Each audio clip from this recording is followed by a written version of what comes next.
If you ever use the kids to pressure me into marrying you again, I'll take them and move out. Anya said it calmly, but there was steel under it. Babe, come on. How else am I supposed to convince you? Definitely not through the kids. Then just tell me how. He perked up immediately. More flowers? More gifts? Bribery's not it either. And why are you so obsessed with this wedding thing all of a sudden? We're fine. We've been fine for almost 20 years now. Exactly. Almost 20 years, and we're still not married. You weren't exactly charging toward the altar all those years. What changed now? Anya, you really don't see it? Nope. Haven't got a clue. You could walk out any minute. He lowered his voice. You literally just did it. If you do this again, I'm gone. So don't do it again. Hard problem. But you could say that for anything. The moment something goes wrong, you take the kids, pack a bag, door shuts, and that's it. Where do I even find you? How do I bring you back? Pete, behave yourself and I won't go anywhere. She gave him a light smile. Oh, you think this is funny? Or are you just making fun of me? Neither. You're just kind of adorable. Glad I can entertain you. Pete grimaced. Pete, you're hilarious when you propose. But seriously, tell me straight. Why do you need that piece of paper so badly? We've been together for almost 20 years. Suddenly you grew a conscience. Yes, suddenly it hit me. Pete threw up his hands. I want at least some kind of guarantee. I'm a human being. I might screw up. And I'm not getting any younger here, bouncing around you like some dancing monkey. If you ever leave me just like that, no warning, then what was the point of our whole life together? Wow, that got deep real fast. As for screwing up, maybe just try not to. And if you do, immediately own it and apologize. As for bouncing around like a monkey, you have a tongue in your head. You can say no when you really can't or don't want to do something. Yeah, sure. I tell you no. Next thing I hear is, I don't need a guy like that, pack your stuff and goodbye. And you think if I'm your legal wife, then I magically can't leave? Well, maybe you'd at least think twice. Pete, I've had plenty of reasons to walk out over the last 20 years. But I didn't. Where is all this drama coming from now? What, I'm not allowed to want a real marriage? Instead of just shacking up like college roommates? Counter question. Why didn't you want a real marriage before? You never talked about it, never offered, and living together suited you just fine. Well, Pete stalled. Exactly. You didn't need an honest marriage then, but now you suddenly do. You trying to become more honest than you used to be. Got a lot of guilty secrets piling up over these 20 years? Or are you hoping a wedding ring will magically wipe the slate clean? Anya, Pete yelped. I wasn't asking for a cross-examination, I was asking you to marry me. You turned it into some kind of courtroom drama, now even I'm scared. I'll agree to be your wife, but only if you tell me the real reason. And don't start with because I love you so much. She waved a hand.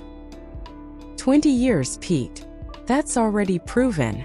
And skip the living in sin speech. Same 20 years, nothing new there. She fixed him with a look. Well, talk. Look, it's been 20 years. Come on, don't fade out now. Finish the thought. My mom. I knew dear sweet Valerie had her hand in this. Now explain. Slowly. In detail. She narrowed her eyes. You are on very thin ice right now. One wrong word, one more lie, I'm gone. That's exactly the problem. You can just leave. Anytime. Pete slumped. When two people really love each other, how important is that trip down to the courthouse? That's the question Anna and Peter asked themselves when they first realized they wanted to spend their lives together. They were both fully formed adults by then, not 20-year-olds playing house. Both had careers, both were doing fine on their own. And because they were actually thinking people, they asked the uncomfortable questions. Our plans and feelings could crash at any point. Sure, we want to grow old together and spoil grandkids on the porch, but there are no guarantees. And from a purely practical angle, marriage isn't exactly a financial win. Pete added.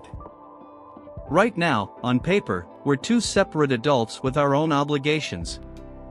If one of us takes out a loan, the bank can't chase the other one. And two independent incomes can handle a crisis better than if one person is legally chained to the other's mistakes.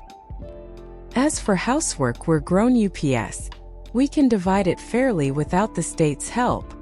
They told friends and family right away. They were moving in together, but they weren't going to make it official. The reaction was loud. What do you mean you're just going to live together? That's it. Yep. That's it. And what about kids? How can you have kids like that? The kids will be fine. I'll put my name on the birth certificate. There'll be a mom and a dad, no out-of-wedlock shame or whatever century you're living in. You do not have to buy a marriage license for a child to have two parents. You don't understand. Family is everything. It's your foundation, your status. And we, silly us, thought love is what binds people. Anna would laugh. It's tradition. Our grandparents didn't invent marriage for nothing. It's how society works. It's normal. It's the only way. Tons of emotion. Zero logic. But when they pulled any of their advisors aside one-on-one and asked them to explain calmly, all they heard were horror story scenarios, ICU paperwork, alimony, divorces, who gets the couch if someone cheats. If there's real love, no stamp is going to strengthen it or weaken it. If there isn't, you can put 100 stamps on it, it won't help. The final trump card was always the same. Guarantees. Support. Alimony. Legal responsibility. Tell that to people who are playing house. When two adults treat the relationship seriously, you don't need nagging about who owes what to whom. You know what you owe, and you live accordingly. From the outside, they looked like a textbook good family. They rarely fought, and if they did, they made up fast. They had 3 kids, all very much wanted. Money was decent and then some. They lived in Pete's condo, but Anna kept hers. She just rented it out. They bought a car on a loan, paid it off, and later picked up a small cabin by a lake. Household chores were always shared, by both of them and eventually by the kids. Nobody barked orders. If the house needed cleaning, somebody cleaned. If dinner needed to be cooked, someone cooked. If one of them had a lazy day, the other covered without drama. It went both ways. They respected needing alone time, and they respected needing company. No one ever tried to trample the other's hobbies. What can you say? It was a good home. The only thing that bothered people was that there were no rings, no marriage license in a courthouse file cabinet. Nothing would really change if you just signed the papers. So why not do it officially? People finally switched tactics. Exactly. Nothing would change. So what's the point? No one had a rebuttal for that, other than more vague panic about hospitals and inheritances. Almost 20 years slid by like that. Anna and Pete's life settled into something solid and predictable. And then, right after Pete's 45th birthday, his mother came for his soul. Peter, what do you think you're doing? Valerie cornered him in the kitchen after the guests left. What are you talking about? He asked, genuinely puzzled. I'm talking about the fact that you and Anna still aren't married. Mom, this again? We've been over this 1,000 times. Everybody calmed down about it years ago. Why are you starting this up again now? Because, dear son, you're not getting any younger. And you're not as healthy as you used to be. One day Anna gets some big idea in her head, and you won't be able to keep up. She'll toss you out, just like that. And if you get sick, she'll look at you, decide you're dead weight, and walk. Why should she drag you like a sack of potatoes? Pete stared at her. And you're getting cranky like an old man. Complaining about this, grumbling about that. One day she'll get offended, pack her bags and go. You'll be old and alone, and who's gonna help you then? I might not be around anymore. Mom, I'm 45, not 85. My health is fine. I'm not some grumpy grandpa. And what old age are you even talking about? I'm not saying she'll dump you tomorrow. She'll put up with you another 5, 10 years. Then she'll flip that pretty hair and be gone. She'll be just fine without you. Women survive, that's what we do. And you, classic man that you are, will fall apart.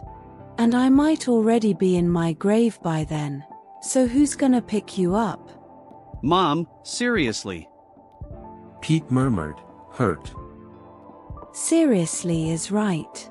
She can still find someone at 50. You. Look at you. That thinning spot on top, that cute little belly. That one hit him where it hurt. Especially the bald spot. He couldn't see it in the mirror, but now he couldn't unhear it. Mom, explain this to me. If we do get married, what exactly is supposed to stop her from leaving me, in any of those scenarios you just described? You used to be smarter. If she's your legal wife, she won't walk so easily. She might even feel sorry for you. And if she doesn't find any pity, she'll at least think about what people will say when she ditches her poor, sick husband like trash. He had not expected to be called poor and sickly by his own mother. Or pathetic, which was clearly implied between the lines. But Mom wouldn't wish him harm, right? That's what he told himself, anyway, as her words started burrowing in. Yes, she was harsh. Yes, she was melodramatic. But she had a point about one thing: nothing, not a mortgage, not the kids, not the cabin, would legally keep Anna next to him if she decided to go. Divorce might be just a formality, but even a formality could buy him a little time. Time to drop to his knees, to beg, to fix whatever he'd broken. Anna resisted as long as she could. At first she refused gently and turned it all into jokes. Pete kept pushing. She got sharper. He kept pushing. Then he crossed the line and brought the kids into it, asking them to help convince Mom to finally marry Dad. That was off limits. Anya went to find out what the hell he was doing. And found out Valerie had been whispering in his ear. Annie, I'm not exactly at the age where I want to blow up my life. Pete said quietly one night. The bravado was gone. You can joke all you want, but I do love you. I love our kids. I like our life. He rubbed his face. But every time it hits me that you can leave, that's the worst feeling in the world. Like losing myself. Losing the whole point of everything. Signing those papers at the courthouse, it's just one more string to tie us together a little tighter, you know? 45-year-old romantic. Anna laughed. Where exactly am I gonna go without you at this point? We've got kids, the house, the car, the cabin. And the two of us. Who else needs us but each other?